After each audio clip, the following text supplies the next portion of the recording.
There is a photograph that Richard Simmons never allowed anyone to take.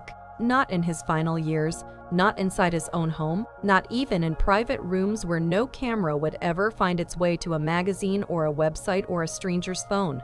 He made the woman who managed his household, whom knew him better than almost anyone alive, promise him this: no photographs.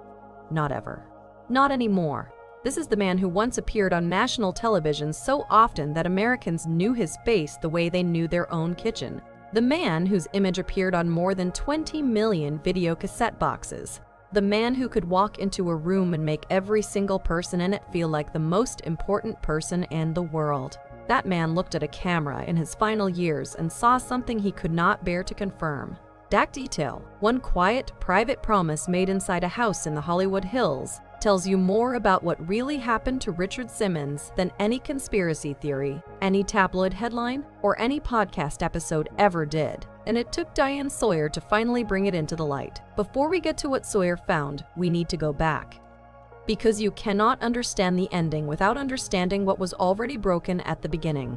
Richard Simmons was born on July 12, 1948 in New Orleans, Louisiana. And New Orleans matters here. It is not just geography. New Orleans is a city with a particular understanding of human contradiction. A place where jazz funerals exist, where people dance in the street to mourn the dead, where the line between celebration and grief has always been blurry by design. Richard Simmons was a New Orleans child in the truest sense. He understood instinctively that the loudest person in the room is not always the happiest one. He just spent most of his life pretending otherwise. As a child, he was severely overweight, not in the soft, polite way that gets described carefully in biographies. Visibly, painfully heavy in the way that children weaponize against each other without hesitation or mercy. He reportedly weighed over 130 kilograms at his heaviest during those early years. And the world around him, the schoolyard, the neighborhood, the casual brutality of childhood, made sure he felt every pound of it. What happens to a child who spends his formative years being told his body is wrong? One of two things. Either he learns to disappear, or he learns to become so large in personality that no one can look past him long enough to look at him. Richard Simmons chose the second. He became theatrical, excessive, magnetic, overwhelming. He filled every room so completely that people never thought to ask what he was filling it to avoid. That defense mechanism, becoming the performance so that no one sees the person, is something Sawyer's Special forces us to sit with. Because it is not unique to Richard Simmons. It is one of the most human things there is.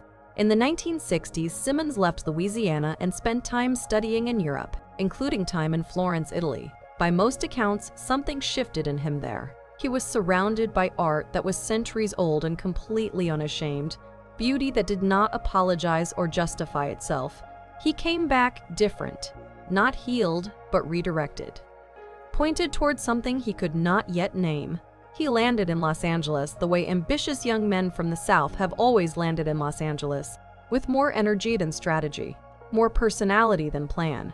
He worked in an Italian restaurant. He moved through the city slowly, learning it through small moments and minor failures. And one afternoon, he spotted a woman sitting in a parking lot outside a grocery store, crying in her car. He wrote her a note. He left it on her windshield. The note told her she was beautiful. She wrote him back. That exchange, reaching through the invisible glass that separates strangers from each other, became the blueprint for everything he would ever build. In 1974, he opened his fitness studio in Beverly Hills. He called it Simmons. His own name folded directly into the purpose, and what he built there was genuinely unlike anything the fitness industry had offered before. There were no clipboard coaches, no cold efficiency, no implicit message that your body was a problem awaiting correction. People came to Simmons and found something disarmingly strange, a man who seemed to actually enjoy them, who cried with people he had known for 20 minutes, who danced with the same intensity whether the class had 5 people or 50. He was not selling discipline. He was selling the radical idea that movement could be joyful, that a body in any condition deserved to experience joy, not earn it. Television found him the way television always finds people who are too vivid for ordinary life. The Richard Simmons Show ran from 1980 to 1984 and won 4 Daytime Emmy Awards. It was daytime television, supposedly the least glamorous slot in broadcasting, but Simmons turned it into something that millions of people watched. not because they needed fitness tips, but because they needed to feel at that hour of the morning that someone was genuinely glad they existed.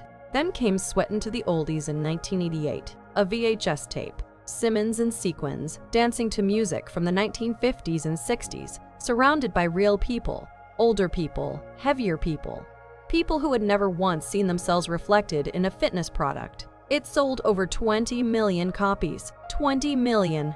That number belongs alongside actual cultural events, not exercise videos. It tells you something about a hunger the entire industry had been ignoring. The hunger of ordinary people to see themselves in the act of taking care of themselves without shame attached.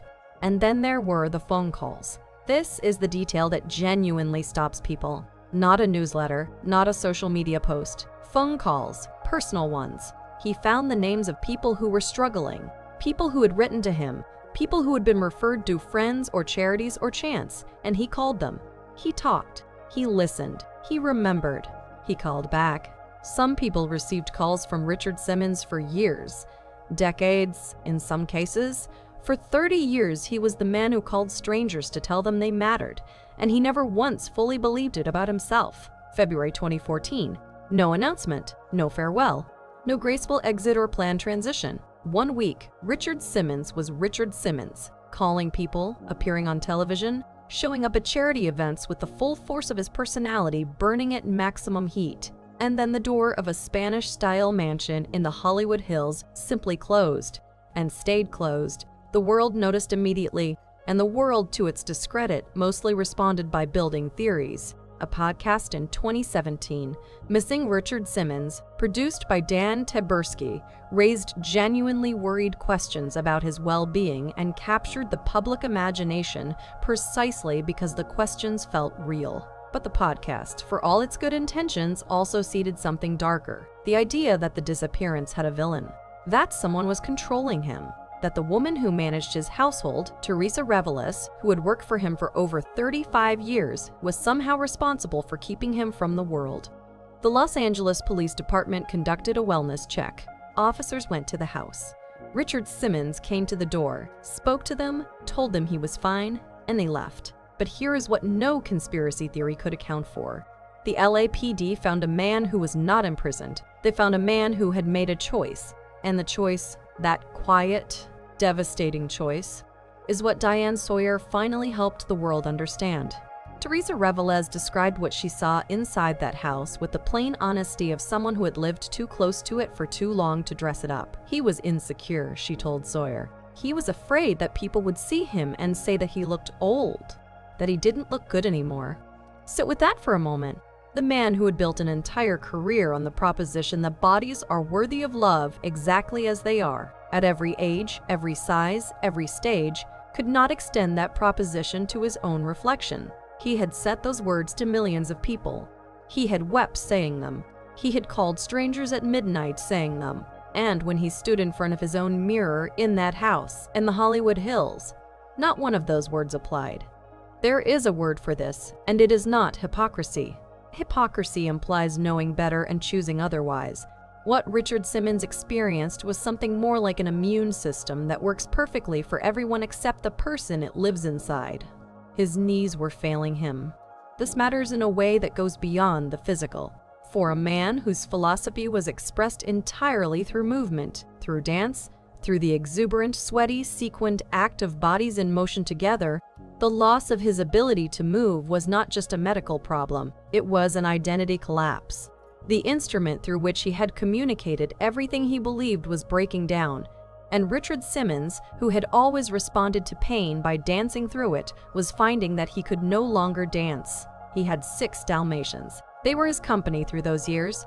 Dogs are, among other things, the only relationships that make no demands on your public image. They do not compare you to archive footage. They do not need you to perform. They needed only what he had always been best at giving: presence, warmth, attention.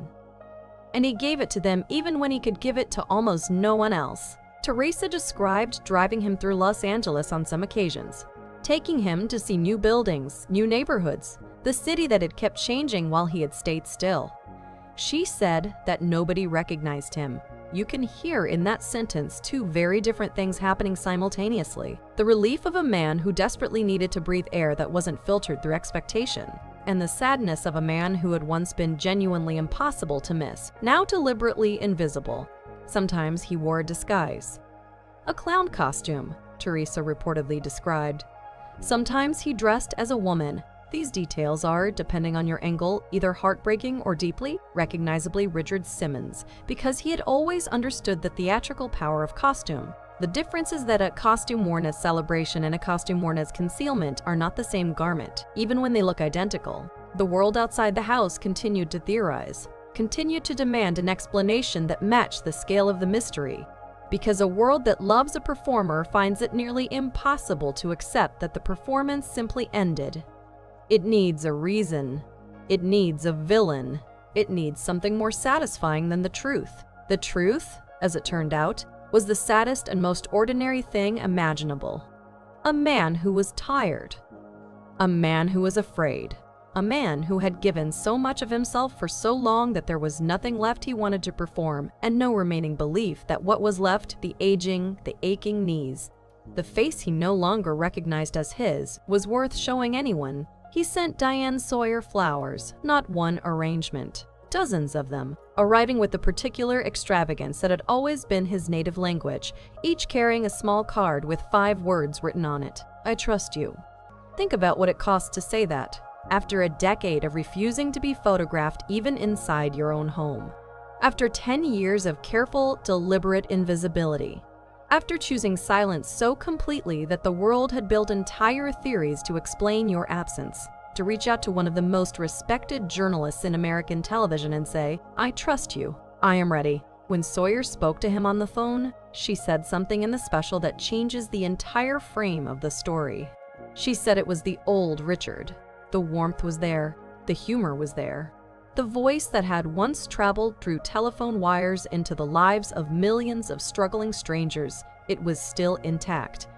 Whatever the decade had taken from him, it had not taken that. He told her he was planning a Broadway musical about his own life. He called it Full Circle, a New Orleans boy becoming a New Orleans legend. And his specific instruction for the theater was characteristic and heartbreaking in equal measure. Remove the seats from the front rows so that audience members could come down and dance. Even then, even at 75, in failing health, a decade removed from the world, his instinct was still to collapse the distance between performer and audience, still to insist that no one should have to watch joy from a distance, still to say, come down here, the floor is for everyone. Preparations for the interview began. And then on July 13, 2024, one day after his 76th birthday, Richard Simmons died. Teresa found him on the floor of the house. He had fallen and remained there alone for hours. The autopsy later described significant bruising across his body. Sawyer revealed in the special that he had been afraid to go to the hospital, not perhaps afraid of dying, but afraid of being seen, afraid of arriving at a hospital as Richard Simmons and having the world know that Richard Simmons had fallen, that the man who had spent his entire career rushing toward other people's vulnerability had arrived, finally at the full depth of his own. His brother Lenny and sister-in-law Kathy had spoken to him on the phone not long before. He sounded a little off, they said. The quiet horror of that phrase is that it is how we always describe the last conversation, when we do not yet know it was the last one. He was buried in his classic workout clothes, the sequined tank top, the striped shorts, the uniform of everything he had ever believed about joy, movement, and the right of every body to take up space without apology. A celebration of life was held at a Catholic church in New Orleans in October 2024, the city that made him, the city that had always understood that the loudest music comes from the deepest grief, sent him off properly. The mansion in the Hollywood Hills, the house where the door had stayed closed for a decade, where the Dalmatians kept him company, where Teresa kept her promise about the photographs every single day for 10 years, was listed for sale at $5 to $79 million. Just an address now, a number. A house that held a decade of silence that the world is only beginning to properly understand. There is a particular kind of story that has no villain and no clean resolution. just a wound that was never addressed, carried for decades inside the brightest, most generous persona American popular culture had produced in a generation. Richard Simmons arrived in the world on July 12, 1948. He left it on July 13, 2024, one day after his birthday. As though even at the end, there was something slightly, gloriously, heartbreakingly excessive about him, as though he could not quite manage to go on the expected day. What Diane Sawyer gave us, what Teresa Reveles gave us by telling the truth with such careful, hard-won honesty, is not a dark story. That is the thing worth holding on to. It is not a cautionary tale about fame or isolation or the gap between what we say and what we believe. It is a love story. A complicated, enormous, imperfect love story about a man from Louisiana who decided very early that other people's joy was worth his entire life. He gave it without calculation for 40 years. The stranger who kept a voicemail from him and still plays it sometimes. The woman who received a note on her windshield in a grocery store parking lot and wrote him back. The person who pressed play on a VHS tape in 1989 and felt, maybe for the first time, that movement could be something other than punishment. He is still giving it to them. That was always the point. He built something that outlasted him. He spent his career telling the world it was worth it exactly as it was.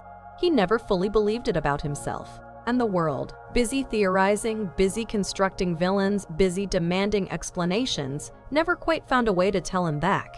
That is the sentence that stays. That is what Diane Sawyer, in the end, was really reporting. He needed to hear it. We never said it loudly enough. And now we are left with the question that actually matters. Not what happened to Richard Simmons, but what we do with people in our own lives who are doing exactly what he did, pouring themselves out for everyone around them, saying all the right words to everyone except the one person who needs them most. If someone like that exists in your life, someone who gives everything and receives almost nothing in return, this is a good moment to reach back. Not with a note on a windshield, just with the words, you know the ones. Drop in the comments who in your life do you think carries this quietly. And if this kind of storytelling stays with you, the real stories, the ones behind the headlines, subscribe, because there are more of them, and they matter.